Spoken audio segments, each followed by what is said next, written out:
Hello everyone, आप लोगों का स्वागत है मेरे एक और वीडियो में। आज का जो टॉपिक होने वाला है वो होने वाला है एनसीईआरटी। यानी आज से हम सब शुरू करेंगे क्लास 6 से लेकर के क्लास 12 तक का एनसीईआरटी। चलिए वीडियो की शुरुआत करते हैं। आज का जो वीडियो ये वाला होने वाला है ये क्लास 6 का पहला चैप्टर होगा, जो कि है आप सबका सौर मंडल में पृथ्वी। पर इस वीडियो की कुछ खास बात मैं आपको बता देता हूँ। ये वीडियो क्वेश्चन आंसर के फॉर्म में होगा और पहले चैप्टर से 1-2 पार्ट में आएंगे। दूसरी बात, आपको सारे ग्रह का आपको यहाँ पे फुटेज दिखाया जाएगा, वीडियो भी दिखाया जाएगा, ताकि आप उस वीडियो के माध्यम से ये समझ पाएं कि ये ऐसा ग्रह होता है, और मैं आपको एक्सप्लेन भी करते जाऊंगा। तो बहुत ही इंटरेस्टिंग लेकर आया हूँ आप सबके लिए, और आप सब इसको जब पढ़ेंगे तो आप सबको समझ में आएगा कि कितना आसान है एनसीईआरटी को रीड करना, एनसीईआरटी को समझना। चलिए बिना देरी किए हुए वीडियो की शुरुआत करते हैं। चैनल को जरूर सब्सक्राइब कर लेंगे और एक लाइक कर लेंगे, ठीक है। चलिए पहला क्वेश्चन है, सूर्य, चंद्रमा तथा वे सभी वस्तुएं जो रात के समय आसमान में चमकता है क्या कहलाती है? तो इसका आंसर हो जाएगा खगोलीय पिंड। अब ये क्या होते हैं? तो जितना भी आप आसमान में चीज देखते हैं वो सारे चीज क्या कहलाते हैं? खगोलीय पिंड। चाहे वो सारा ग्रह हो, सारा तारा हो, सूर्य हो, सब खगोलीय पिंड के अंतर्गत आता है। कुछ खगोलीय पिंड बड़े आकार वाले तथा गर्म होते हैं। इसके पास अपना उष्मा तथा प्रकाश होता है, जैसे तारा और सूर्य। तारा और सूर्य को अपना प्रकाश होता है और सूर्य भी एक तारा है। तो ये खगोलीय पिंड है। अब कैसा दिखता है खगोलीय पिंड? तो जब आप रात्रि में देखते हैं तो कुछ दृश्य ऐसा नजर आता है जिसमें आपको चांद भी दिखता है, तारा भी दिखता है। तो ये सारे क्या है? ये सारे खगोलीय पिंड हैं। इसमें बहुत सारे तारा, जिसमें उत्तरी ध्रुव भी आ सकता है, और ग्रह तो नहीं दिख सकता है क्योंकि उसको अपना प्रकाश नहीं होता है। तो ये सारे समूह, ग्रह, सूर्य आपको दिन में दिख जाता है। ग्रह, सूर्य, चंद्रमा, तारे, जितने भी चीज आसमान में रहते हैं ये खगोलीय पिंड कहलाते हैं। ये दूसरा क्वेश्चन है, सेकंड क्वेश्चन है, रात्रि में आसमान की ओर देखते समय आप तारों के विभिन्न समूहों द्वारा बनाई गई अलग अलग आकृतियों को देखते हैं, यह क्या कहलाते हैं? तो इसका आंसर हो जाएगा नक्षत्र मंडल। देख सकते हैं एक लड़की जो है विभिन्न तारे को देख रही है। तो ये सब जितना भी आप अगर कभी पूरा जब आसमान साफ रहे रात्रि में, तब आप जब तारे को देखेंगे तो कुछ यूनिक सब दृश्य तारे से बना नजर आता है, वो सब नक्षत्र मंडल कहलाता है। अर्सा मेजर या बिग बेयर इसी प्रकार का एक नक्षत्र मंडल है। ये सब क्वेश्चन आ सकता है। सप्त ऋषि या 7 तारों का समूह है, जो कि नक्षत्र मंडल अर्सा मेजर का भाग है। अगर आपसे पूछ ले सप्त ऋषि या 7 तारों का समूह है किसका भाग है, तो अर्सा मेजर का भाग है। तो 7 तारा आपको यहाँ पे दिख रहा होगा, जहाँ पे मैं मार्क कर रहा हूँ, 1, 2, 3, 4, 5, 6 और 7। इस 7 तारे के बीच में जब आप ऊपर देखेंगे तो ध्रुव तारा आपको नजर आएगा, जिसको आगे हम सब देखने वाले हैं। तो जब आप खुला आसमान को निहारेंगे तो तारे का ऐसा समूह नजर आता होगा आप सबको, और यही तारा क्या कहलाता है? नक्षत्र मंडल कहलाता है, जिसमें हम सब विभिन्न तारों के समूह को देखते हैं। इसी को नक्षत्र मंडल बोलते हैं। क्वेश्चन नंबर तीसरा है, ध्रुव तारा किस दिशा में होता है? तो इसका आंसर हो जाएगा उत्तर दिशा। उत्तरी तारा उत्तर दिशा को बताता है, यही ध्रुव तारा है। यह आसमान में हमेशा एक ही स्थान पर रहता है। तो आप समझ लीजिए कि पहले के आदमी उत्तर दिशा का पता लगाने के लिए शाम के समय उत्तर दिशा का पता कैसे लगाएंगे? तो ध्रुव तारा को देखते थे, तो उससे दिशा का अंदाजा लगा लेते थे। तो उत्तर दिशा में जो तारा सबसे चमकीला रहता है वो उत्तरी ध्रुव तारा है। दूसरी बात, यह आसमान में हमेशा एक ही स्थान पर रहता है, ये उधर उधर नहीं घूमता है। तो ये इंटरेस्टिंग थिंग था। और बगल में आप देख सकते हैं सेम फोटो का इस्तेमाल किया गया है, और ध्रुव तारा आपको दिख रहा होगा जहाँ पे मैं अभी मार्क कर रहा हूँ। क्वेश्चन नंबर 4 है, कुछ खगोलीय पिंडों में अपना प्रकाश एवं उष्मा नहीं होता है, वह तारों के प्रकाश से प्रकाशित होते हैं, यह क्या कहलाते हैं? तो इसका आंसर हो जाएगा ग्रह। ग्रह को मैं 2 भागों में बांटा हूँ। ग्रह की संख्या 8 है, 4 आपको इस साइड मिलेंगे, 4 उस साइड। क्यों बांटा हूँ मैं आपको बता रहा हूँ। तो पहला नंबर ग्रह है बुध, दूसरा है शुक्र, तीसरा है पृथ्वी और चौथा है मंगल। ये सूर्य से बहुत नजदीक है और ये चट्टान से बने होते हैं। तो क्या हमारे पृथ्वी पे पहाड़ नहीं है? पहाड़ है, ऑब्वियस सी बात है। तो ये चट्टान से बने होते हैं और ये आकार में थोड़े छोटे होते हैं। उसके बाद दूसरे साइड अगर जाएं तो 5वें नंबर पे आपको मिलेगा बृहस्पति, 6ठे नंबर पे शनि, 7वें नंबर पे अरुण जिसको यूरेनस बोलते हैं, और 8वें नंबर पे वरुण जिसको नेपच्यून बोलते हैं। ये सूर्य से बहुत दूर है तथा बहुत बड़े आकार के हैं। ये गैस और तरल पदार्थों से बने हैं। तो इधर का जो 4 ग्रह है बुध, शुक्र, पृथ्वी, मंगल, ये चट्टान से बना है। उधर जो ग्रह है बृहस्पति, शनि, अरुण, वरुण, ये गैस और तरल पदार्थ से बना है। आइए समझते हैं। और ये है सूर्य, और सूर्य से दूरी के क्रम में ये 8 ग्रह आपको दिख रहा होगा। सबसे आगे कौन सा ग्रह है? बुध है। दूसरे नंबर पे शुक्र है, तीसरे नंबर पे पृथ्वी है। अगर आप सूर्य, शुक्र ग्रह और पृथ्वी ग्रह को देखें तो दोनों साइज में लगभग समान है, तो इसलिए इसको जुड़वा बहन भी बोलते हैं। पृथ्वी का जुड़वा बहन कौन सा ग्रह है? वो शुक्र ग्रह है। चौथे नंबर पे मंगल ग्रह है। पांचवें नंबर पे देख सकते हैं सबसे बड़ा ग्रह है, उस ग्रह का क्या नाम है? बृहस्पति ग्रह। उसके बाद है छठे नंबर पे शनि ग्रह जिसमें छल्ला लगा हुआ है। उसके बगल में अरुण है जिसको यूरेनस बोलते हैं, उसमें भी छल्ला लगा हुआ है। और सबसे दूरस्थ ग्रह जो है वो कौन सा है? नेपच्यून है जिसको वरुण बोलते हैं। तो ये 8 ग्रह है जो कि सूर्य से दूरी के क्रम में है। अभी इसके ऊपर भी क्वेश्चन बना हुआ है, अभी हम सब देखेंगे। तो ये सूर्य से दूरी के क्रम में ये 8 ग्रह है। आई होप समझ गए होंगे आप सब। पृथ्वी के जुड़वा बहन कौन है? शुक्र ग्रह, मैं मार्क कर दिया हूँ। सेशन अच्छी लग रही हो तो चैनल को सब्सक्राइब कर लेंगे आप सब। चलिए पांचवा है, किन ग्रहों के चारों ओर छल्ले होते हैं? तो इसका आंसर है बृहस्पति, शनि और अरुण। तो ये 3 ग्रह के आगे जो है छल्ले होते हैं, बृहस्पति ग्रह, शनि ग्रह और अरुण ग्रह यानी यूरेनस।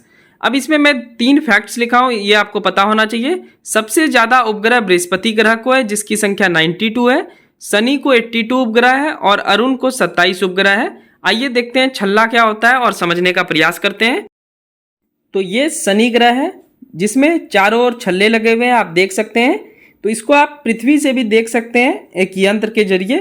तो ये छल्ला 3 ग्रह में होता है, बृहस्पति ग्रह में होता है और शनि ग्रह में होता है और अरुण ग्रह में होता है, जैसा कि आपको दिखाई पड़ रहा होगा। चलिए, तो ये है छल्ला। चलिए नेक्स्ट क्वेश्चन देखते हैं। छठा और सातवां क्वेश्चन एक ही में है। तो 6 नंबर है, सूर्य से दूरी के क्रम में ग्रह को सजाएं। तो इसका आंसर हो जाएगा बुध, शुक्र, पृथ्वी, मंगल, बृहस्पति, शनि, अरुण तथा वरुण। तो ये 8 ग्रह का नाम जो कि अभी हम सब देखे भी वीडियो में, तो अभी दिखाऊंगा भी मैं आपको। तो बुध, शुक्र, पृथ्वी, मंगल, बृहस्पति, शनि और अरुण और वरुण। सातवां क्वेश्चन है, आकार के अनुसार यानी उस ग्रह का आकृति कैसा है, आकार के अनुसार ग्रह का क्रम क्या है? तो आप सिंपल सा बात याद रखें, अभी मैं बांटा था ना ग्रह को 4 भाग में, तो 4 भाग में आप बांटा था। तो सबसे जो उधर वाला है, सेकेंड वाला 5, 6, 7, 8, जिसमें आता है बृहस्पति, शनि, अरुण, वरुण, ये बड़ा हो गया। फिर 5वें नंबर पे हमारा पृथ्वी आता है, फिर शुक्र, फिर मंगल और लास्ट में आता है बुध। यानी सबसे बड़ा ग्रह हो गया बृहस्पति और सबसे छोटा ग्रह हो गया बुध। याद करने में आसानी होगी आप सबको। चलिए इसको आसानी से समझते हैं। तो इधर वाला जो 4 ग्रह है जहाँ पे मैं मार्क कर रहा हूँ, ये गैसीय ग्रह होता है और शुरू का 4 ग्रह जो है वो चट्टानीय ग्रह होता है। तो सबसे बड़ा ग्रह हो गया बृहस्पति नंबर 1, दूसरे नंबर पे शनि, तीसरे नंबर पे आ जाता है आपका अरुण, चौथे नंबर पे आ जाता है वरुण, 5वें नंबर पे हमारा पृथ्वी, 6ठे नंबर पे शुक्र, 7वें नंबर पे आ जाता है मंगल और सबसे छोटा ग्रह कौन सा है? बृहस्पति। तो इस 4 जो आगे में 4 देख रहे हैं, सूर्य से सबसे आगे 4 ये चट्टानीय ग्रह होते हैं और लास्ट के जो 4 ग्रह हैं ये गैसीय या तरलयुक्त ग्रह होते हैं। लेकिन आगे के 4 जो ग्रह हैं वो छोटे होते हैं और जो लास्ट के 4 ग्रह हैं ये बड़े होते हैं। तो बस इतना इंटरेस्टिंग थिंग याद रखना है, बस आसान रहेगा आपको याद करने में, इसलिए मैं पार्ट वाइज आपको बता रहा हूँ। चलिए बढ़ते हैं अगले क्वेश्चन की ओर। 6 और 7 क्वेश्चन हम सब इसी में देख लिए। ग्रह बुध हो जाएगा और सबसे बड़ा बृहस्पति, ठीक है, शुरू में मिस्टेक में बोला गया था।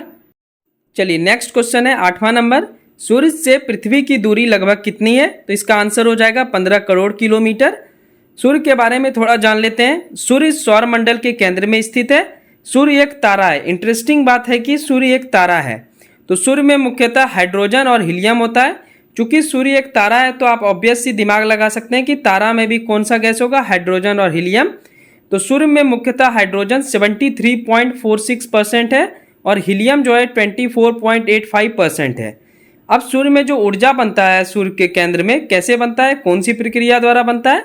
तो नाभिकीय संलयन प्रक्रिया द्वारा सूरज अपने केंद्र में ऊर्जा प्राप्त करता है। तो ये सूर्य है जिसमें नाभिकीय संलयन प्रक्रिया होती है और उसका एक कण हमारे धरती पर पड़ता है और टेम्परेचर आप देख सकते हैं कितना हो। तो आप समझ सकते हैं, अनुमान लगा सकते हैं कि सूर्य में कितनी ऊर्जा है। और इसमें कौन सा 2 गैस मिला होता है मुख्यतः? हाइड्रोजन और हीलियम। हाइड्रोजन लगभग 74% और हीलियम लगभग 24%। तो इतना आप याद रखेंगे। नाभिकीय संलयन प्रक्रिया, सूर्य एक तारा है, हीलियम और हाइड्रोजन का समूह है, बस आपको इतना याद रखना है। चलिए, और इसके लिए भारत सरकार कौन सा मिशन की? प्यारे भारत द्वारा यानी इसरो द्वारा सूर्य के लिए अपना पहला मिशन भी किया जा रहा है जिसका नाम है आदित्य L1 मिशन। फिलहाल बढ़ते हैं 9वें क्वेश्चन की ओर। किस ग्रह को नीला ग्रह बोलते हैं? तो इसका आंसर हो जाएगा पृथ्वी। तो पृथ्वी के बारे में 2-3 बातें आपको याद रहना चाहिए। सूर्य से दूरी के हिसाब से पृथ्वी तीसरा ग्रह है और आकार में 5वां सबसे बड़ा ग्रह है। पृथ्वी ध्रुव के पास थोड़ी चपटी होती है, इसके आकार को भूभाग कहा जाता है। तो ऊपर हो गया नॉर्थ पोल और नीचे हो गया साउथ पोल। पृथ्वी पर लगभग 70% जल है, इस कारण पृथ्वी अंतरिक्ष से देखने पर नीला दिखाई देता है। अब 2-3 अध्ययन के बारे में मैं लिख दिया हूँ, ये भी याद रख लीजिए आप सब। पृथ्वी के अध्ययन को बोलते हैं जियोलॉजी, पृथ्वी के मापन को बोलते हैं ज्योमेट्री। ये सब गणित में आपका चैप्टर मिलेगा। तीसरा है पृथ्वी के आकार के अध्ययन को क्या बोलते हैं? जियोआइड। चलिए थोड़ा सा पृथ्वी का हम सब दृश्य देख लेते हैं, फिर 10 नंबर क्वेश्चन को हम सब देखेंगे। तो ये है पृथ्वी और ऊपर होता है नॉर्थ पोल, नीचे होता है साउथ पोल और ये घूमते रहता है अपने अक्ष पे, सूर्य का चक्कर काटता है और इसका चक्कर उपग्रह लगाता है, जो कि अगला क्वेश्चन है। ये उपग्रह को हम सब अच्छे से समझेंगे। 10 नंबर है वह खगोलीय पिंड जो ग्रह के चारों ओर चक्कर लगाता है क्या कहलाता है? उपग्रह। तो पृथ्वी का एकमात्र उपग्रह है चंद्रमा, जिसका वीडियो कल आएगा, कल के क्वेश्चन में हम सब देखेंगे। फिलहाल उपग्रह के बारे में जानते हैं। ग्रह सूर्य के चारों ओर चक्कर लगाते हैं और उपग्रह ग्रह के चारों ओर चक्कर लगाते हैं। मानव निर्मित उपग्रह, इसी के बारे में मैं बात कर रहा था। ऐसे तो नेचुरल जो है प्राकृतिक रूप से पृथ्वी का एकमात्र उपग्रह चंद्रमा है, लेकिन मानव निर्मित उपग्रह एक्चुअल में क्या है? तो उसको बोलते हैं सैटेलाइट। ठीक है, तो मानव निर्मित उपग्रह यह एक कृत्रिम पिंड है, यह वैज्ञानिकों के द्वारा बनाया जाता है, जिसका उपयोग ब्रह्मांड के बारे में जानकारी प्राप्त करने एवं पृथ्वी पर संचार माध्यम के लिए किया जाता है। कुछ भारतीय उपग्रह जैसे इनसेट, आरएस और एडुसेट ईटीसी है। तो ये हो गया उपग्रह के बारे में इंटरेस्टिंग थिंग। लेकिन उपग्रह को लॉन्च कैसे किया जाता है, तो ये हम समझते हैं इस वीडियो के माध्यम से भी। तो ये इंटरेस्टिंग फुटेज है, मैं आपको दिखाता हूँ। तो ये मिसाइल है जिसमें 2 ईंधन लगे हुए हैं, जैसा कि आप सब देख रहे हैं। अब इस मिसाइल को लॉन्च किया जाएगा। लॉन्चिंग के बाद अब ये मिसाइल जैसे ही लॉन्च होगा, अब ये ऊपर की ओर जाएगा और पृथ्वी के अभी ये ऑर्बिट में है। इसमें जो 2 मिसाइल आप देख रहे हैं, 2 मिसाइल बस इसे ऊपर भेजने के काम में आता है और ये देखिए अपने आप खुल गया। अब जो बचा है वो उसका ईंधन अब जा रहा है, वो ईंधन बस पृथ्वी के ऑर्बिट से बाहर भेजने के लिए किया गया था। अब इसमें से एक और पार्ट जो है उसका बीच वाला पार्ट वो खुलेगा और ये मेन सैटेलाइट में ईंधन आया और अब ये आगे की ओर बढ़ेगा। अभी ये पृथ्वी के ही ऑर्बिट में है, ये पृथ्वी के ऑर्बिट से बाहर नहीं गया है। इसमें से एक और खुलेगा, ये सब मशीनी टेक्निक है। अब ये जा रहा है और ये जो प्लेट आप देख रहे हैं, जिस प्लेट पे मैं मार्क किया था वो क्यों लगा हुआ है? तो वो सूर्य की रोशनी से चार्ज होगा, जिससे कि ये जितना इसका लक्ष्य रखा गया है कि ये कितने दिन तक सेवा देगा। बहुत सारे उपग्रह जो है 15-15 साल तक सेवा देते हैं, क्योंकि ये पृथ्वी के ऊपर ऑर्बिट में, जैसे ये ऑर्बिट में लोकेटेड हो गया, अब ये ऊपर से नज़र रखेगा धरती के ऊपर। ठीक है, और धरती पे कोई भी दिक्कत आए तो दिक्कत आने पे क्या होगा कि वो पहले ही इंडिकेट कर देगा और फिर उसको, जैसे ये चक्रवात में काफ़ी हेल्प करता है। उपग्रह क्या करता है, सैटेलाइट क्या करता है, ये तो चंद्रमा के जैसा नहीं है, ये प्राकृतिक तो नहीं है। ठीक है, ये हम मानव द्वारा भेजा गया है। तो ये क्या करता है एक्चुअल में कि जैसे चक्रवात आने वाला है तो ऊपर से इसको पता चल जाता है कि यहाँ पे चक्रवात आ रहा है, जैसे उड़ीसा के तट पे आ सकता है, पश्चिम बंगाल में आ सकता है, तो वहाँ पहले ही इंडिकेशन मिल जाता है, जिससे कि बहुत सारे जान माल की क्षति कम होती है। तो ऐसे ही लॉन्चिंग होती है आपकी सैटेलाइट की, जितने भी सैटेलाइट भेजा जाता है। अब तो इसरो बहुत सारे सैटेलाइट भेजता है। तो ये उपग्रह का लॉन्चिंग है। चलिए आज का जो सौर मंडल में पृथ्वी था, जिसका क्लास 6 का पहला चैप्टर है, जिसमें हम सब देखें 10 क्वेश्चन, आगे और भी 10 क्वेश्चन इस चैप्टर के बनेंगे मुझे लग रहा है। तो चलिए जल्दी मिलते हैं नेक्स्ट वीडियो में। मेरी मेहनत अच्छी लग रही हो तो प्लीज़ सब्सक्राइब कर दें हमारे चैनल को और एक लाइक ज़रूर कर दें, क्योंकि बहुत ज़्यादा मेहनत लगता है एक वीडियो बनाने में, और आप सबके लिए मैं इंटरेस्टिंग वीडियो हमेशा लाता हूं। तो प्लीज़ सब्सक्राइब कर देंगे। और ये पढ़ाई की दृष्टि से बहुत ही महत्वपूर्ण चल रहा है टॉपिक। तो थैंक यू सो मच, मिलते हैं नेक्स्ट वीडियो में, बाय।